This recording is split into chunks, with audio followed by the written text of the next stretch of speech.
ouvinte do programa Gente que Fala, olá espectador, seja bem-vindo, boa tarde, eu sou o Mauro Friesman, agora meio-dia, nós estamos no ar na rádio Trianon AM 740 de São Paulo e também pela rádio Universal AM 810 de Santos. Você nos vê pelas redes sociais, no Instagram e no Facebook, também acompanha a gente por imagens no nosso canal no YouTube. Você que está por aí, clique no sininho para receber as notificações de todas as nossas transmissões. Ouça os nossos podcasts no blog gentequefala.com.br e, a partir de agora, interaja com o programa pelo número de WhatsApp 973350038, repetindo, 973350038, e também pelas redes sociais, marcando a hashtag Programa Gente que Fala. Eu apresento, a partir de agora, os nossos convidados, os participantes de hoje. Com a gente, o Antônio Tutílio, presidente da Confederação Nacional dos Servidores Públicos, CNSP. Tutílio, seja bem-vindo ao Gente que Fala mais uma vez. Muito obrigado pela oportunidade. É sempre um prazer estar aqui no espaço democrático e hoje com dois irmãos que eu tenho aqui, que é o doutor Consenso e o doutor Júlio, que são amigos inseparáveis e que são os grandes colaboradores da Confederação Nacional dos Servidores Públicos. Também com a gente o Procurador de Justiça do Ministério Público de São Paulo, doutor José Carlos Cossenzo, vice-presidente da 6ª Região, Minas Gerais, da Confederação Nacional dos Servidores Públicos e é também secretário do Conselho Superior do Ministério Público. Seja bem-vindo, Procurador Cossenzo, tudo bem? Muito obrigado pela oportunidade, mais uma vez, um grande abraço a você, Mauro, ao Tutílio, ao Júlio, amigos de longa jornada, companheiros de muitas lutas, e, insisto, é uma satisfação enorme poder aqui estar partilhando esse espaço democrático com vocês. Olá, pessoal, aqui é Ricardo Godoy, jornalista do Gente Fala também, o nosso Mauro Friesman, pelo sinal da internet, nesse momento ele acaba de cair, a gente vai dando sequência até ele retornar, e já recebemos, então, a convite do Gente que Fala, o nosso querido presidente Antônio Tutílio, da CNSP, o vice-presidente da 6ª Região da CNSP de São Paulo, também José Carlos Consenzo, e o diretor jurídico da CNSP, Júlio Bonafonte. Seja bem-vindo. Júlio, já falou um oi aí para o pessoal, né? Olha, boa tarde a todos. Para mim é uma honra estar aqui na companhia do doutor Consenzo, o doutor Tutílio, e aí com o Mauro e com vocês, aos queridos ouvintes da Rádio Trianon, nesse programa que é super democrático e é maravilhoso poder discutir e debater com vocês. Muito bem, e já de volta aqui com a gente, o nosso apresentador oficial, Mauro Friesman. Tudo em ordem, Mauro? Ok com o sinal? Agora tudo bem, Ricardo Godoy, obrigado aqui pelo apoio, aqui na apresentação inicial dos nossos entrevistados, hoje aqui com bastante dificuldade com a nossa internet, com o sinal aqui na transmissão. Vamos ver como é que vai ser daqui para frente. Bem-vindos, muito prazer recebê-los aqui. Então vamos aqui ao nosso primeiro tema para a nossa análise, para o nosso debate. O presidente Jair Bolsonaro sancionou ontem, com alguns vetos, a medida provisória que permite a redução da jornada de trabalho e do salário em razão da pandemia do novo coronavírus. O objetivo da medida, editada pelo governo federal em abril, é preservar empregos e renda neste período de pandemia em que a crise econômica foi agravada. Na semana passada, uma decisão do Supremo Tribunal Federal impediu que estados e municípios endividados adotassem a mesma medida em relação ao salário dos servidores públicos. Tutílio, eu começo com você esse tópico. Nesse caso aqui da redução de salários e jornadas, o governo paga um benefício emergencial ao trabalhador para repor justamente a redução salarial e, ao mesmo tempo, reduzir as despesas das empresas. É uma boa medida, na sua avaliação, para garantir a empregabilidade e a renda das pessoas nesse momento? Olha, Mauro, eu acho o seguinte, nós passamos por um momento muito triste e muito difícil, que é essa pandemia que atinge a todos, atinge o setor privado, atinge o setor público como um todo. E, na verdade, o governo, eu acho que está fazendo um bom trabalho no sentido de favorecer as pessoas mais necessitadas no auxílio, que inclusive foi prorrogado, e que era necessário. Eu acho que isso é uma atitude, provavelmente, agora existe até uma ideia que nós estamos vendo através do ministro da Economia, de fazer com que isso permaneça, que eles chamam de Renda Brasil, aí, que vai substituir a Bolsa Família para preservar exatamente as pessoas que têm um problema muito sério, né? Hoje nós conseguimos verificar mais de 30 milhões de pessoas que eram invisíveis, que não tinham absolutamente conta em lugar nenhum, que não tinham como fazer isso na sua vida, né? Então, eu acho que, na medida em que existe uma flexibilidade, na medida em que as empresas têm muita dificuldade, e já o governo vem fazendo um trabalho de desoneração, que nem sempre, eu acho que nós temos que rever o problema das desonerações, porque elas estão dificultando e muito. Existe desoneração que talvez seja necessário, mas muitas desonerações não têm sentido continuar. E isso é uma coisa que tem que ser revisto. E o problema da flexibilidade é um problema que eu acho que é importante para que não haja um desemprego, porque é possível ter uma flexibilidade do que ter um desemprego em massa. Já existe, esse desemprego está muito forte, ele está avançando e que não poderia ser diferente num período de pandemia. E eu acho que a gente tem que, o máximo, preservar exatamente as pessoas que precisam trabalhar. Então, essa é a minha visão e eu acho que a flexibilidade é necessária. É isso mesmo, então, Tutílio, retornei aqui a gente que fala. Como citei, o Mauro está com algumas dificuldades aí de internet. Queria ouvir agora, por favor, a opinião do vice-presidente da 6ª Regional da CNSP, o senhor José Carlos Consenso. Consenso, qual a tua opinião sobre essa questão?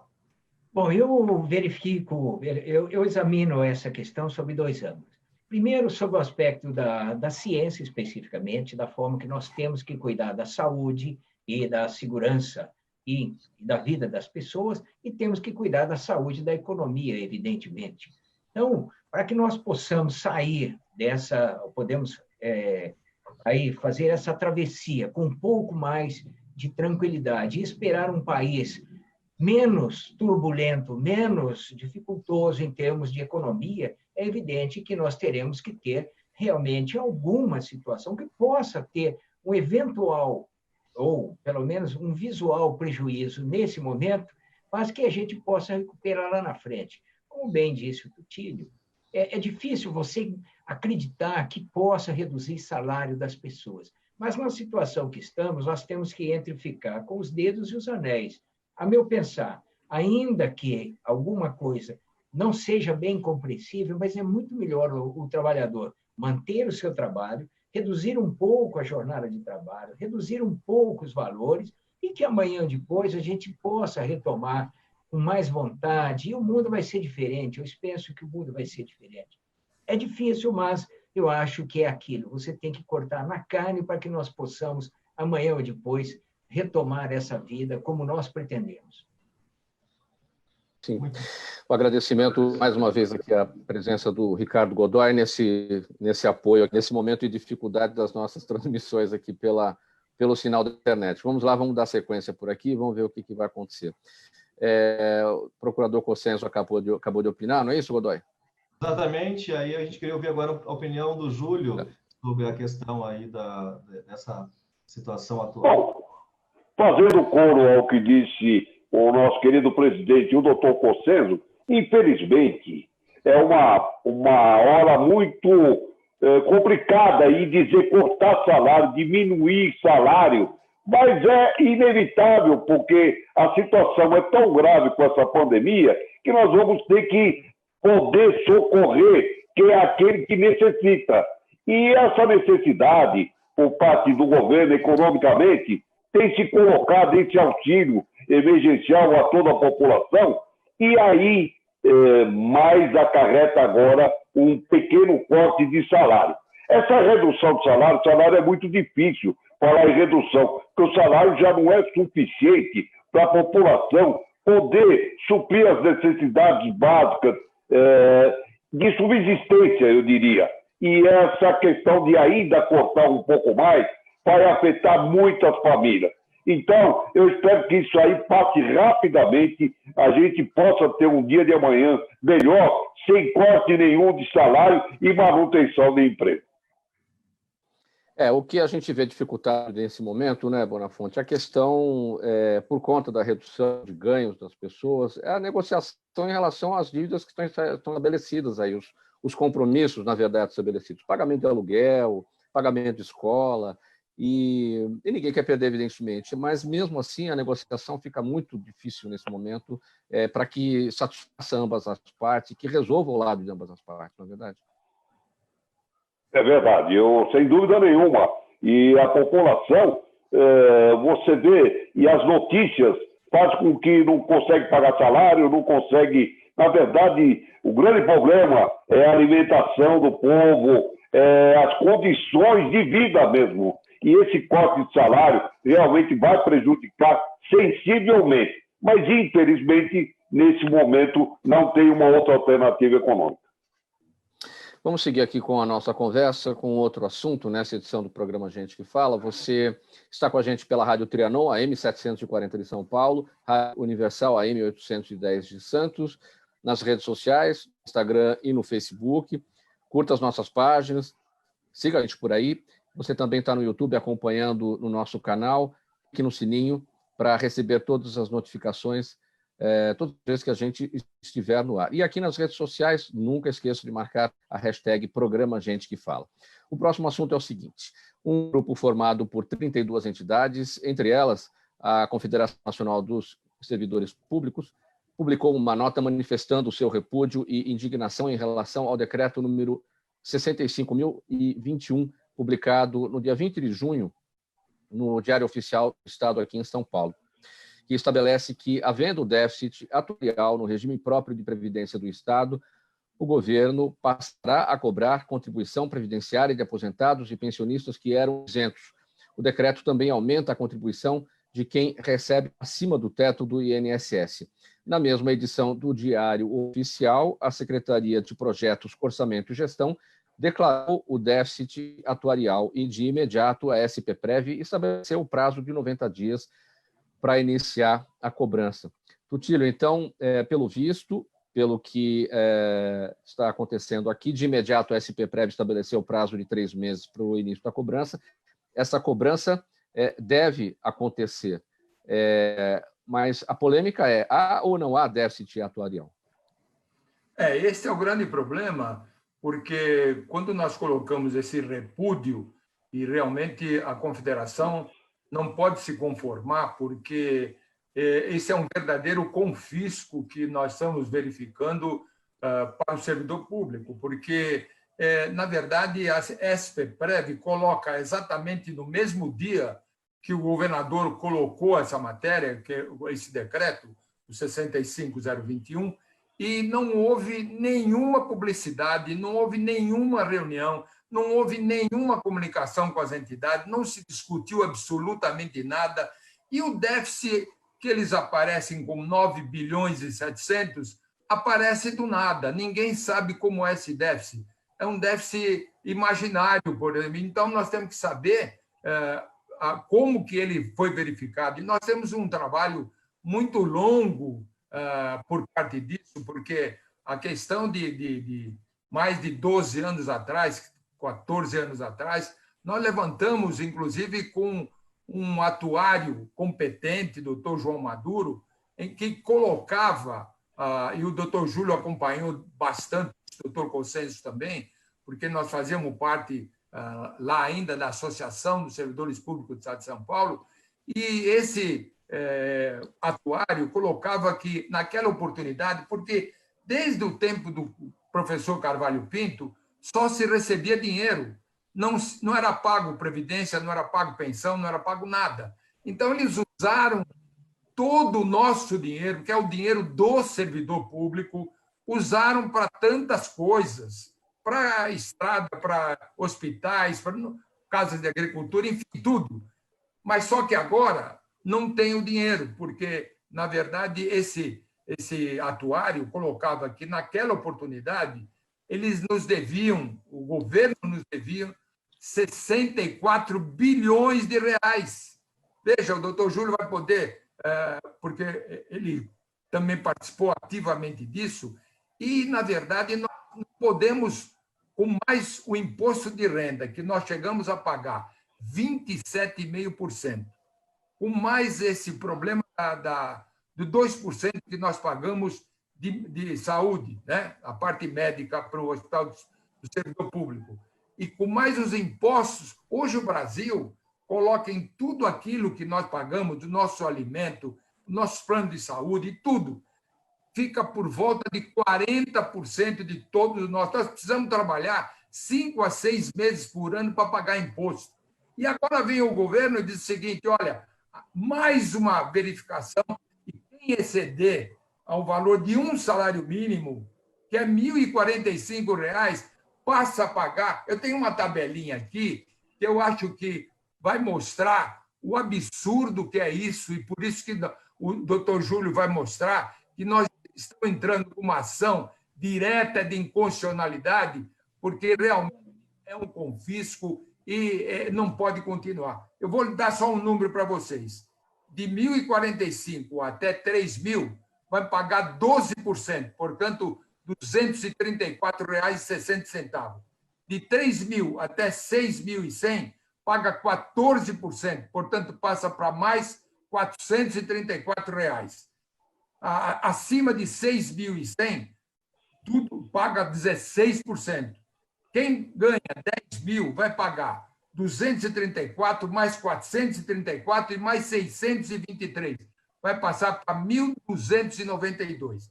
Quem ganha 15.000 paga 234 mais 434 mais 1.423, dando um total de 2.092. E, finalmente, quem ganha R$20.000 vai pagar 234 mais 434 e mais 2.164. Vai chegar a R$ 2.833. Enquanto isso, a renúncia fiscal no Estado de São Paulo chega a 17 bilhões e 400 em 2020.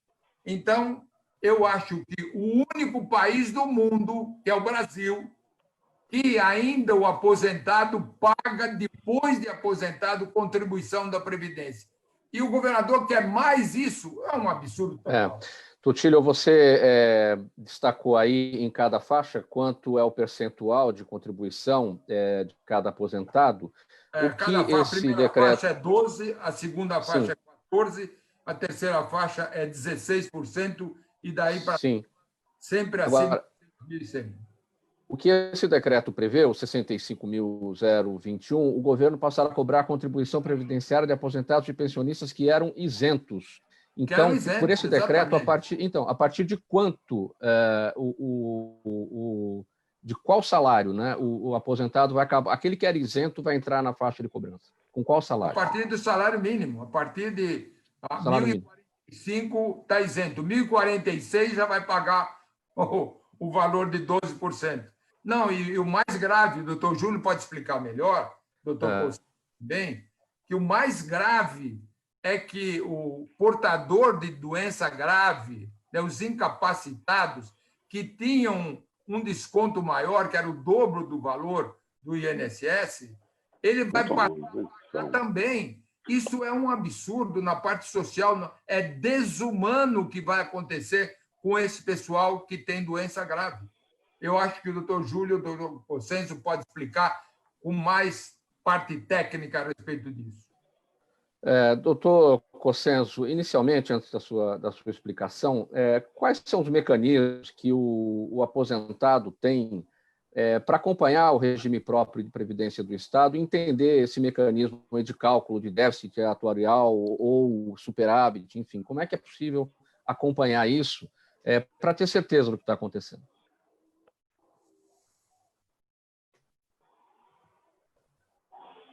O seu microfone está fechado, procurador. Eu peço desculpas, é que eu desliguei no período aí assim para não atrapalhar, desculpa.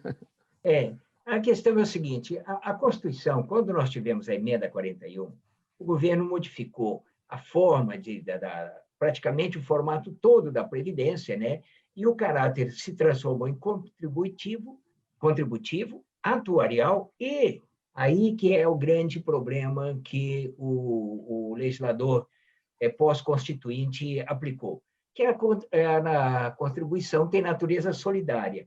O que é que nós podemos entender nessa situação?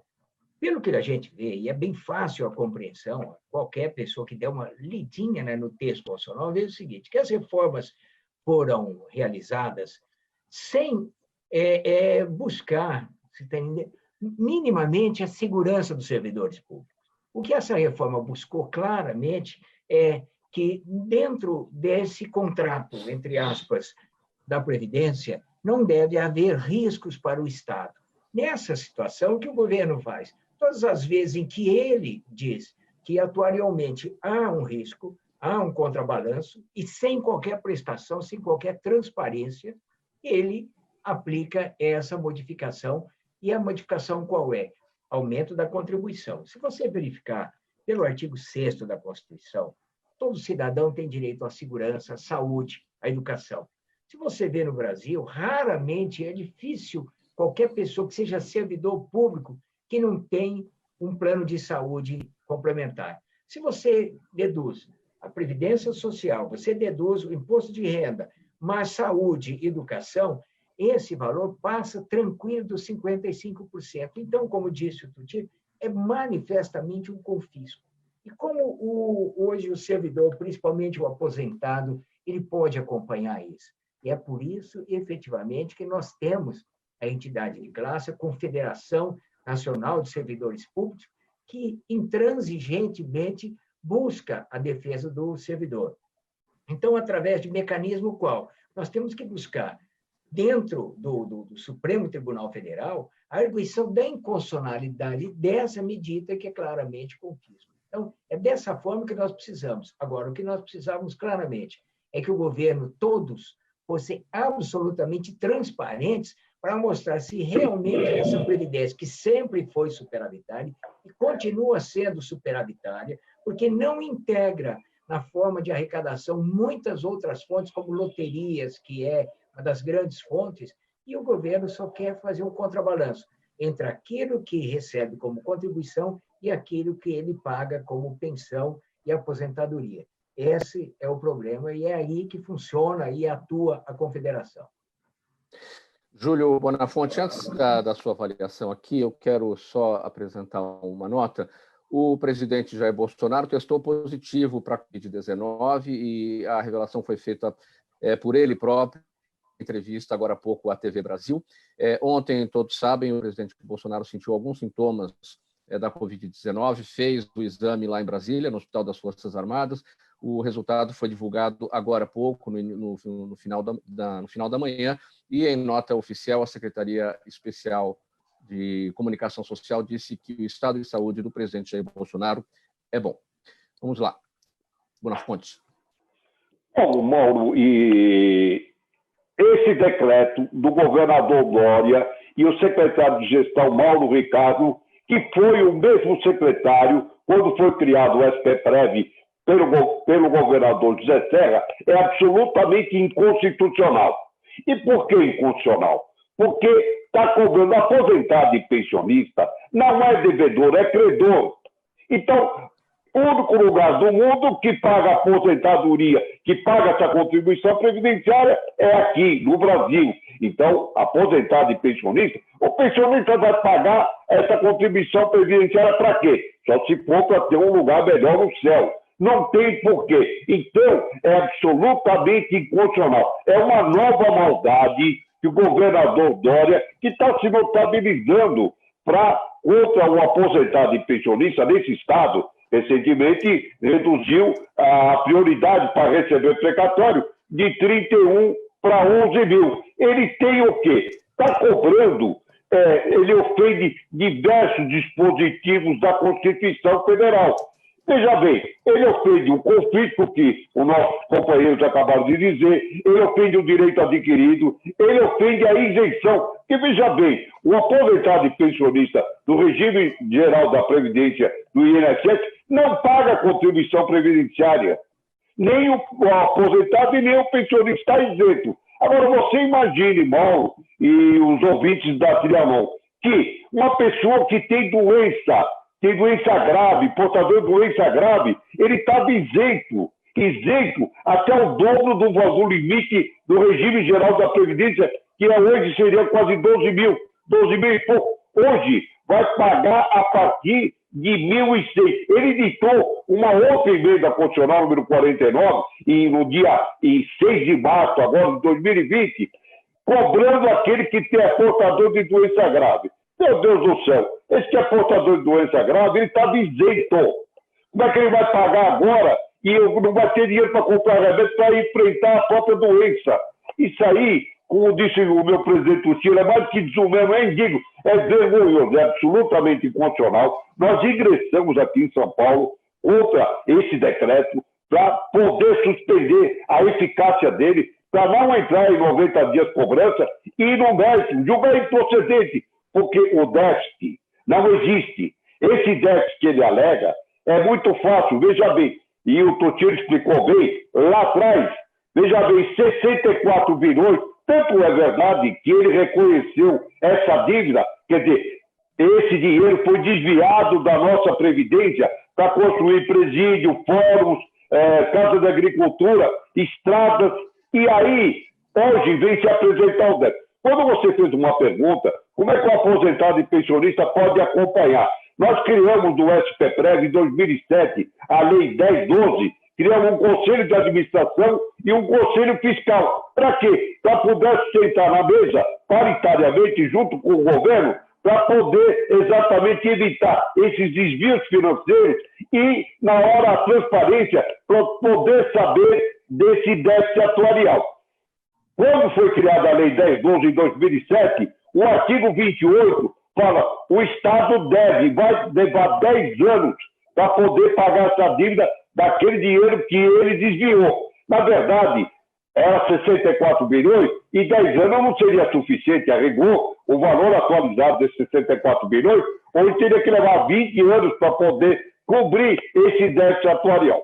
Consequentemente, rapidamente, o governo é que tem que cobrir qualquer déficit, se existir, que na verdade não existe. Mas se existir, o próprio governo do Estado é obrigado a cobrir esse déficit. E aposentado e pensionista, além de que está isento, tem que estar isento, não tem que cobrir, não tem que pagar nada da Previdência, da conta previdenciária. Ele, quanto menos agora, esse aumento de alíquota que absolutamente é confisco, reduz o salário, ofende o princípio da rentabilidade. Quer dizer, o aposentado e pensionista, ele está diminuindo os proventos de aposentadoria e pensão, também daqui a pouco vai estar com problema de subsistência, porque nem fazer frente ao remédio ele vai ter, infelizmente. Vamos seguir aqui para mais um assunto nessa nossa conversa no programa Gente que Fala. Você nos acompanha pela Rádio Trianon, AM 740 de São Paulo, Rádio Universal AM 810 de Santos. Siga a gente no Instagram, no Facebook e assista a gente aí pelo YouTube, no nosso canal no YouTube, clicando no sininho para receber todas as nossas notificações, todas as vezes que nós entrarmos no ar. O 973350038 é o número do WhatsApp para suas mensagens, para sua interação com os nossos convidados de hoje. O Tribunal Regional Federal da Terceira Região concluiu na quarta-feira passada, no dia 1º de julho, os depósitos judiciais de 4 bilhões e 600 milhões de reais em precatórios do governo federal para credores dos estados de São Paulo e também do Mato Grosso do Sul. E desse total, 2 bilhões e 700 milhões foram destinados a quase 26 mil beneficiários que ganharam ações de concessão ou de revisão de benefícios previdenciários pagos pelo INSS. E, embora o governo tenha prazo até dezembro para quitar os seus precatórios, o pagamento é tradicionalmente feito em março ou abril. Neste ano, porém, o aumento dos gastos gerados pela pandemia adiou os repasses para a quitação dos débitos judiciais. Tutílio, dezembro está longe, março e abril, que são os meses tradicionais para o pagamento, já se passaram. O que a sua expectativa em relação a esses próximos meses para a quitação desses valores? Eu acho que, antes de falar sobre isso, nós temos que fazer um pequeno histórico do que é o que está acontecendo com o precatório. O precatório é uma coisa... O precatório está em dia ou está atrasado? Não, está tudo atrasado. Na verdade, e o nosso diretor jurídico acompanha cotidianamente isso, ele tem acompanhado. Aliás, quero parabenizar o doutor Júlio aqui pelo trabalho que é realizado, inclusive junto ao Supremo Tribunal Federal, junto ao Tribunal de Justiça do Estado de São Paulo, e nós estamos realmente acompanhando sempre, sempre, sempre. Eu vou lhe dizer, só no Estado de São Paulo, o Estado de São Paulo é o maior devedor de precatório, e tanto a Prefeitura de São Paulo como o governo do Estado de São Paulo já tem 17 anos de atraso. Eu vou repetir, 17 anos. Isso é uma coisa vergonhosa que acontece. E as prorrogações, nós tivemos uma ajuda muito grande do ex-deputado Arnaldo Faria de Sá, que sempre esteve ao lado do servidor público, e conseguimos, através de um trabalho do doutor Júlio, que não se prorrogasse ainda mais, porque já se prorrogou 20, 30 anos o que precisaria ser pago.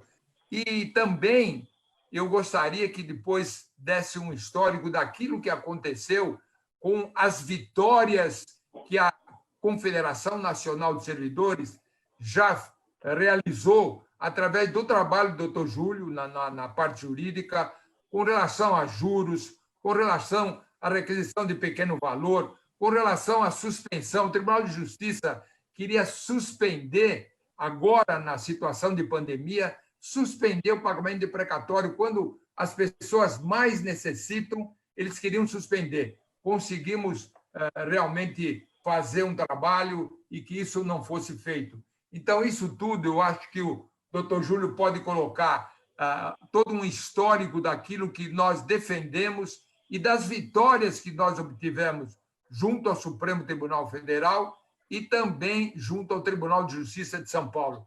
E, na verdade, quando se libera o valor, todo mundo fala, está liberado tanto, mais tanto, e no fim não paga. Não paga porque fica depositado no banco, eu diria, ainda com grave consequência daquilo que tem depositado no banco, ainda o Tribunal de Justiça ganha um valor adicional em relação a isso.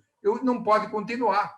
Eu acho que tem que colocar esse valor de precatório em dia, que é um direito do servidor público, ele realmente é uma coisa importantíssima para ele, e mais de 100 mil pessoas, Mauro, mais de 100 mil pessoas já faleceram sem receber precatório. Então, é uma notícia que tem recurso e o recurso não chega na ponta, ele não chega no pagamento. Isso o doutor Júlio pode explicar com muito mais capacidade.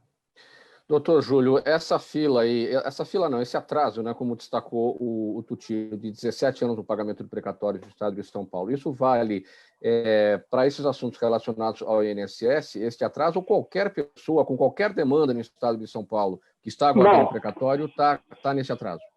Não, só Paulo, no INSS, o precatório federal, para eles, felizmente, é pago durante o ano. Esses 17 anos, só para quem tem, não abrange federal e INSS. É só no estado e município, todos os estados e municípios que não pagam os servidores. Não tem abrangência do INSS. O INSS é pago durante o mesmo ano. O que o doutor Tutilho falou, são 17 anos, Estado de São Paulo e Prefeitura, principalmente de São Paulo, está pagando precatório em ordem cronológica do ano de 2003. Você está em 2020. São 17 anos, faleceram 100 mil sem receber. É uma verdadeira tragédia. É um calote oficial por parte dos governadores e dos prefeitos em todo o Brasil. E precatório, veja bem, nós estamos falando de uma dívida de 120 bilhões. Isso apurado no Conselho Nacional de Justiça. O Estado de São Paulo deve 25 bilhões, a Prefeitura 23 bilhões. E isso são 17 anos, é moratório em si. Essa moratória, esse calote começou em 1986 e hoje nós estamos em 2020. Foram várias moratórias, quer dizer, moratória é um atraso no pagamento, 10 anos, 15 anos, são 33 anos de calote. Quem é o culpado? Primeiro, culpado, Supremo Tribunal Federal, que tem que punir os caloteiros, que juraram cumprir a Constituição e não cumprem. E o Supremo está lá para zelar pelo cumprimento da Constituição Federal. Os outros, quer dizer, o Legislativo também tem culpa. Por quê? Porque o Legislativo tinha uma cláusula que, para fazer empréstimo no interior, tanto Prefeitura como Estado, que tinha que ter regularidade de pagamento de precatório, tiraram essa cláusula. Então, e o Executivo, que é o caloteiro de plantão, ele não paga porque ele tem certeza absoluta da impunidade. Essa impunidade é que na verdade, qual é o coitado do aposentado, o pensionista, ele morre mesmo e acaba não recebendo. Por quê? Porque qual é o instrumento? Tinha que baixar a intervenção no sentido econômico. O governador, o prefeito, ele tem que deixar de gastar verba com publicidade, com outro fim, e honrar a sua dívida, pagar o precatório, que é devido, está lá, ganhou judicialmente, transitou em julgado, é definitivo, está o valor no orçamento, e isso é desviado, não é cumprido há 17 anos. Então, é uma luta que a gente vem realizando junto ao Supremo Tribunal Federal, aqui em São Paulo. Olha, foram várias emendas. A última emenda 99, nós temos várias, emenda 62, emenda 94, emenda 99, na Constituição do Estado, para fazer cumprir. Uma das alternativas foi, o próprio Supremo deu, que é o dinheiro do depósito judicial. O dinheiro do depósito judicial, na luta que há uma disputa no Poder Judiciário, esse dinheiro é uma conta muito grande. Então, parte disso foi destinado ao pagamento de precatório. Mas nem isso que o Supremo determinou, isso fica no Banco do Brasil, que é exatamente o que o Tucílio falou, e não está sendo direcionado para poder pagar esses precatórios. Ou seja, precatório, como o desembargador colocou, parece uma peça de ficção. Parece Saci Pererê, Guilherme, Iara, porque ele existe, mas não é cumprido. E as pessoas acabam... Você fala, bom, serve para o herdeiro, acaba morrendo o credor, mas nós estamos falando, crédito alimentar, é salário, é aposentadoria, é pensão, e isso foi sonegado, e você bate na porta do judiciário, está levando 20, 30 anos, acaba morrendo e não recebe. Doutor Cossenzo, o doutor Júlio destacou, todo mundo tem culpa, aí o Legislativo tem culpa, o Judiciário tem culpa. Por que chegamos a esse ponto? O Supremo Tribunal Federal não fazer o que tem que ser feito, ou seja, punir os estados que não andam com a fila do precatório, deixando os estados livres, vão fazendo do jeito que eles querem.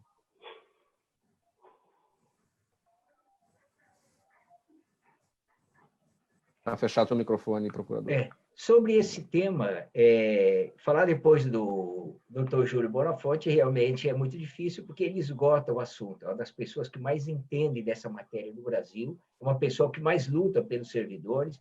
E eu queria registrar aqui a correção feita pelo Tucílio de, certamente, uma das pessoas que mais lutaram pelos servidores públicos desse país, que é o ex-deputado Arnaldo Faria de Sá. Realmente, ele foi uma bandeira, foi um monumento na defesa dos servidores públicos. O que a gente tem aí, claramente, é um retrato daquilo que, infelizmente, é a parte mais obscura da nossa justiça. Ou seja, tudo aquilo que depois transita em julgado e que você tem que exercer o poder de coação ou de coerção e obrigar a se cumprir, aquilo ali não está fazendo. Então, eu penso que incumbe ao Supremo Tribunal Federal fazer valer a sua vontade, fazer valer a sua determinação. E por que não se cumpre? Todas as vezes em que o Estado tem uma dificuldade, aí vem reclamar da história. Olha, nós não temos verba para isso, mas esse dinheiro está ali, são pessoas que têm o direito reconhecido pela justiça. Então, o trabalho feito pelo Júlio Bonafonte, o trabalho feito pela Confederação é um trabalho digno de encômios, é um trabalho digno de elogios. E qual é a saída? É buscar o único caminho que deve ter. O Supremo exigir o pagamento de uma forma ou do outro, ou, se não, determinar o confisco. Porque, nesse tempo, enquanto esse dinheiro está aí, vários segmentos estão ganhando dinheiro com isso daí. Seja o banco que está depositando, seja o próprio PJ que está administrando esse dinheiro. e não é possível que essa situação persista. Rutilio, em meio... Fala. Quer complementar? Vamos lá, vamos dar sequência aqui. Em meio à disparada de pessoas... Mauro, você me permite, Mauro? Sim, Rutilio. Eu gostaria que o doutor Júlio colocasse rapidamente e objetivamente quais foram as vitórias que a gente... Porque eu acho que a população precisa ficar sabendo o que aconteceu com o problema dos juros, do problema da requisição de pequeno valor, e o que nós ganhamos lá no Supremo Tribunal. Doutor Júlio, rapidamente, essas vitórias. Mauro, só lembrando que o Supremo Tribunal Federal, além de eles não pagarem, não cumprir a sua obrigação, eles queriam pagar por um valor totalmente desvalorizado. Por quê? Porque queriam aplicar para o cálculo de pagamento o ATR, que foi extinta em 1991.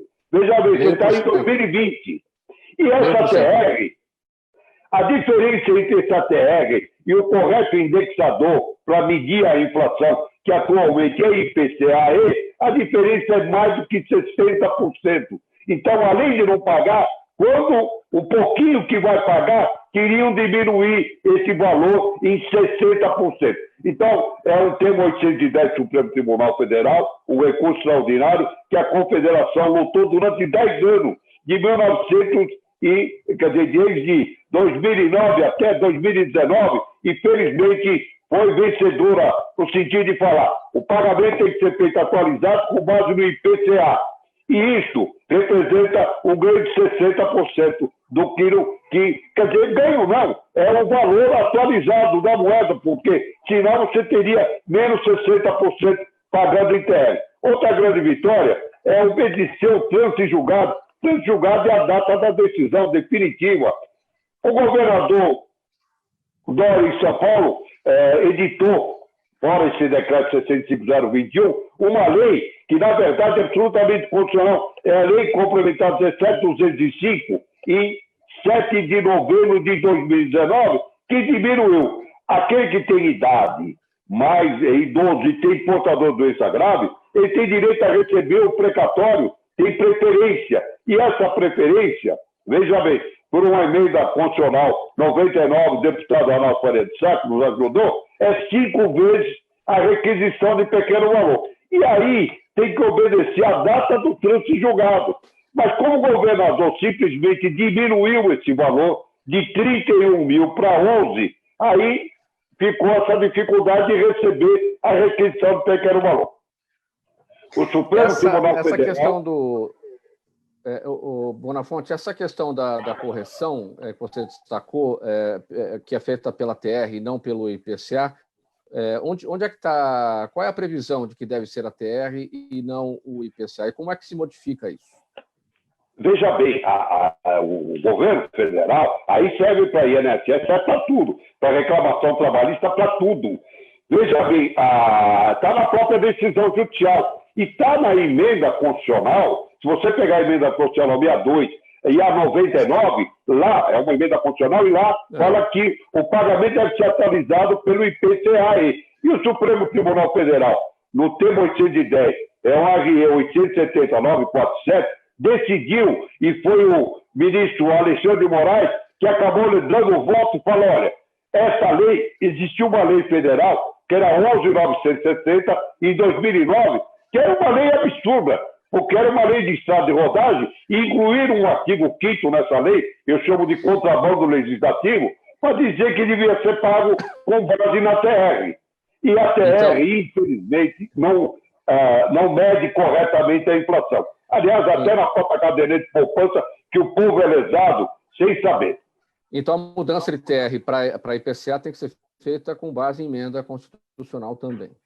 Isso, exatamente. E feita desde o mês 6 de 2009, quando nasceu a maldita Lei 11.960. Desde o mês de junho de 2009 até o presente, tudo que tem que ser atualizado tem que ser feito com o IPCA. Pessoal, tem perguntas aqui do público chegando aqui, perguntas da nossa audiência, tanto pela rádio quanto pelas redes sociais. O Júlio está em Osasco e ele pergunta o seguinte: aposentado pode pedir auxílio emergencial de R$ 600 do governo? Quem que pode responder? Quem quer responder? Responde, Tutílio. Não, o aposentado não pode, ele já tem um salário, ele tem uma aposentadoria, ele não pode pedir esse auxílio. Quem pedir está fazendo uma ilegalidade. O José Gozzi está no YouTube, no nosso canal no YouTube. Ele não faz necessariamente uma pergunta, ele faz uma afirmação aqui. Não tem por que cortar salários quando se cobra imposto das grandes fortunas, nem sobre lucros e dividendos. E aí ele diz ainda: aos bancos foram encaminhados 1,3 trilhão de reais. Quem quer comentar essa afirmação aqui do José Gozzi pelo YouTube? Bom, se me permite, o Gozzi é um excelente parceiro, ele sempre foi um lutador incansável pelo servidor público, e ele está carregado de razões. Quando nós dissemos, e eu fui um deles, que entendia que nessa situação não era questão de cortar salário, mas sim buscar uma possibilidade de negociação para evitar a perda do emprego e para tentar ainda a continuidade da renda, é evidente que nós não entramos nesse mérito, mas se você for verificar, está carregado de razões.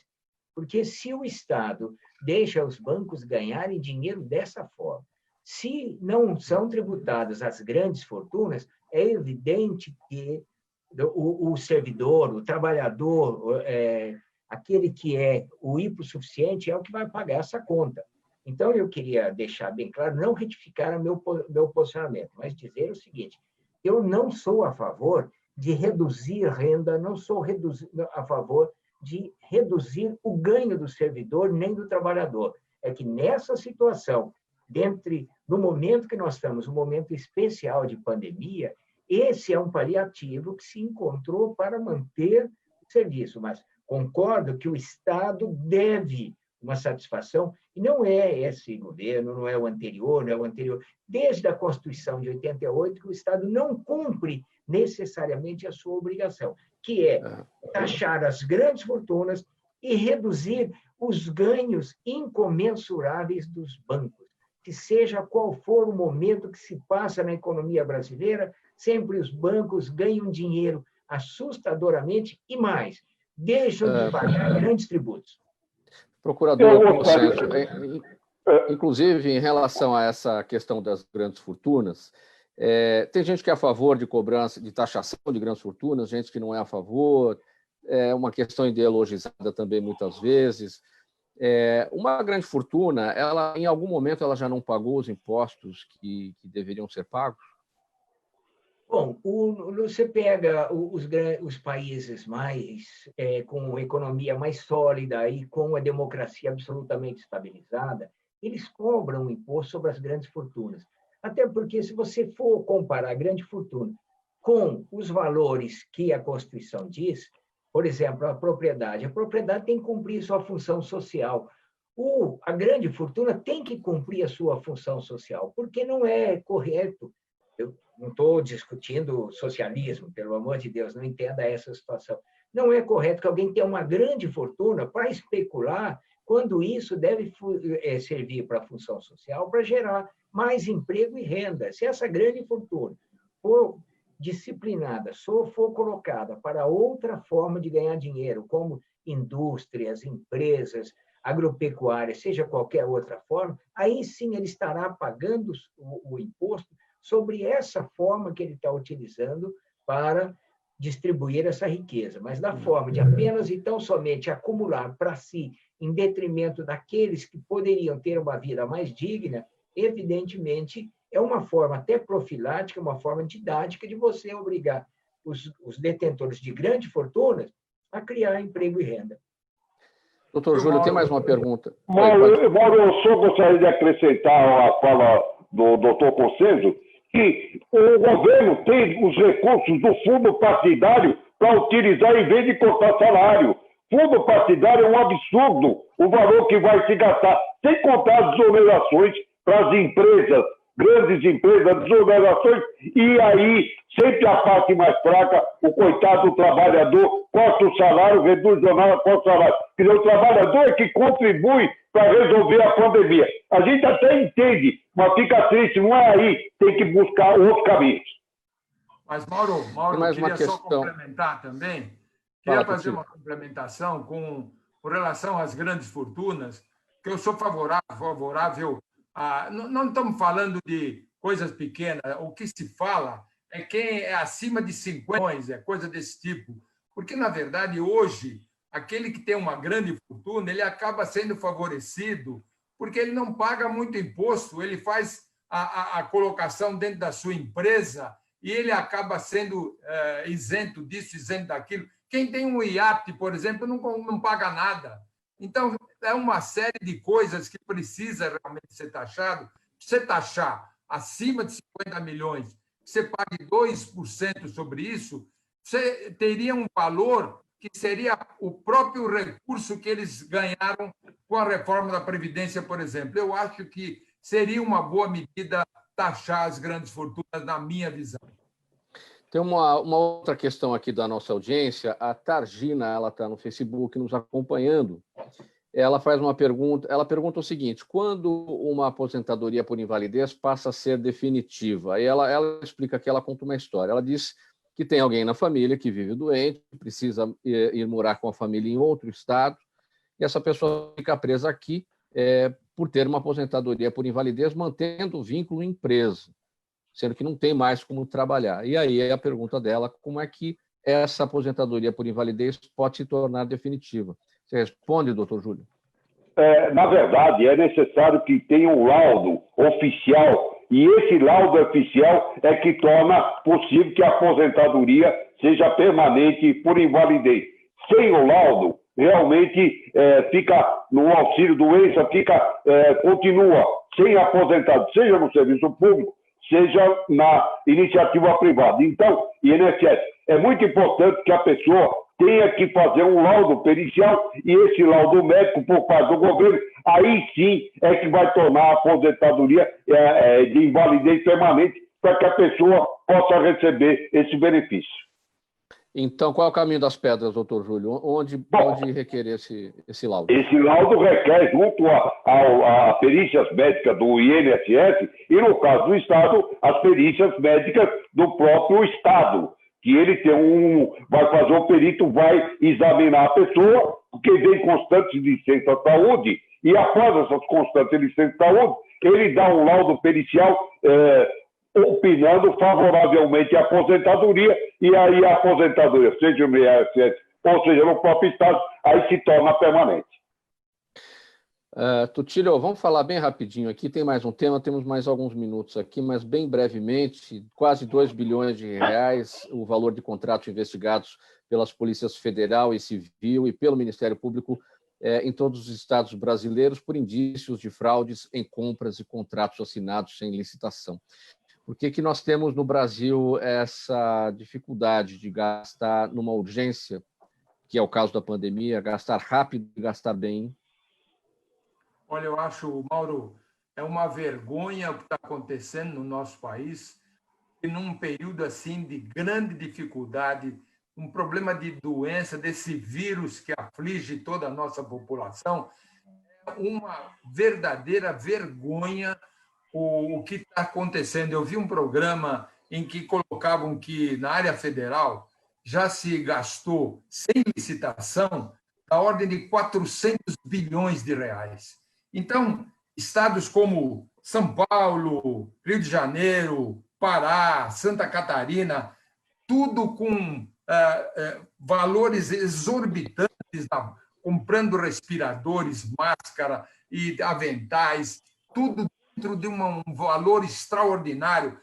Minas Gerais, que compra em São Paulo por um valor de 40 mil, São Paulo compra da China por um valor de 220 mil.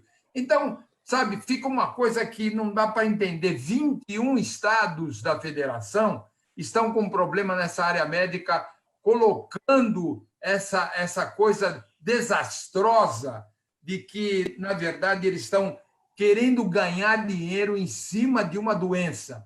Isso é indigno, é um negócio que não dá para acreditar, e a população mais carente é a que mais sofre, e, portanto, o Ministério Público tem feito, quero parabenizar o doutor Cossenzo, um ótimo trabalho, levantando problemas, o doutor Cossenzo pode falar melhor que eu, para corrigir muita coisa. Em São Paulo está se fazendo um grande trabalho, e é preciso realmente denunciar isso e fazer com que não aconteça essa vergonha que está ocorrendo em todo o nosso país. Doutor Cossenzo. Você é extremamente rápido, né, para razão do nosso tempo. A questão é a seguinte: nosso sistema criou, a nossa legislação criou um sistema bem fechado para que nós pudéssemos fiscalizar os gestores públicos. Nós temos a lei de responsabilidade fiscal, temos a lei de improbidade administrativa, temos a obrigatoriedade dos portais de transparência. Todavia, a vinda do coronavírus ou da Covid-19, ela trouxe uma perspectiva de absolutamente nebulosa situação que aí está. Ninguém sabe efetivamente qual é a extensão disso, ou não sabia. Então, todos aqueles os gestores, precisamos criar hospitais de campanha, vão fazer isso, fazer aquilo. Aí vem o Congresso Nacional e flexibiliza toda essa lei, todo esse conjunto, que era um conjunto de fiscalização extremamente rígida, ou seja, flexibilizou a lei de responsabilidade fiscal, acabaram-se com os orçamentos. Então, hoje, o Ministério Público luta desesperadamente contra esses maus gestores, mas eles têm essa flexibilização feita pelo Congresso Nacional. Então, o que nós conseguimos? Nós estamos em cima de todas as licitações. Todavia, essa flexibilização acabou com a licitação em razão da urgência e emergência. Então, o que nós temos que fazer? Temos que pegar essas divergências entre os valores. Nós temos aqui exemplo de quem comprava um valor, o álcool gel, o triplo do preço numa farmácia ali do lado, que vendia um produto bem melhor. Então, é essa situação que nós encontramos. Mas é uma dificuldade, porque falta para a gente educação, não a educação no sentido chulo, mas a educação no sentido de fiscalizar os gestores públicos. A população tem que fiscalizar, e a população tem que ficar rigorosamente ciente daquilo que está fazendo.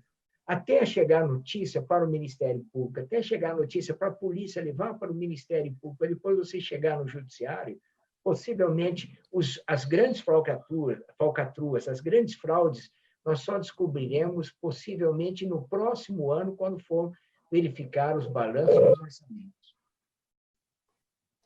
Eu quero agradecer a presença de todos nesta participação, nesta edição do programa Gente que Fala, o Antônio Tutilho, presidente da Confederação Nacional dos Servidores Públicos, o doutor José Carlos Cossenzo, que é o vice-presidente da 6ª Região, em Minas Gerais, da Confederação, o doutor José Carlos Cossenzo, que também é procurador de Justiça do Ministério Público aqui de São Paulo, e o doutor Júlio Bonafonte, diretor jurídico da Confederação e presidente do Conselho Deliberativo da Associação de Servidores do Tribunal de Justiça. O agradecimento, portanto, a todos, em nome da equipe do programa. A nossa live, logo mais a partir das 6h, com a apresentação do jornalista Ricardo Godoy. Hoje o Godoy vai entrevistar o Leandro Santos, palestrante, especialista em segurança pública e privada, e o Leandro vai falar sobre a criminalidade, furtos e roubos durante este período da pandemia. Agora sim, a leitura aqui da nossa ficha técnica, na mesa de som da Rádio Trianon, o Sérgio Souza, que também é o gerente técnico da emissora, apresentação minha, Mauro Friesman, pauta e redação Pedro Esquiavon, a diretora de produção é a Zenilda Salvato, a direção-geral é do jornalista Fausto Camunha, e do outro lado, do Gente que Fala, você, ouvinte, espectador, a razão da nossa presença aqui todos os dias. Obrigado pela audiência, tchau, até amanhã.